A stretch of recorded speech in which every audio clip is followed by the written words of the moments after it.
Inspired by the book Fry Bread, we wanted to honor Native American Heritage Month by creating a traditional dish that has been a food staple in Native American culture. Bring 1 pint of water to a boil. Add the cornmeal and stir slowly until it is smooth. Reduce the heat to medium, add the cold water, and cook while stirring until the mixture is thick. Remove it from the heat and let the mixture cool. When the mixture is cool, transfer the dough to a large bowl and add yeast, sugar, and salt. Gradually add the flour and sprinkle some water to keep the dough moist. Cover the bowl with a damp cloth or towel and let it rise for 3 hours.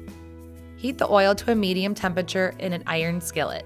Make golf ball-sized balls using 2 oiled spoons and gently drop the dough into the oil. Fry the dough in the oil for about 3 minutes until it looks fully cooked, then flip the piece over to cook the other side. When you are satisfied with the color, transfer the bread to a plate lined with paper towels.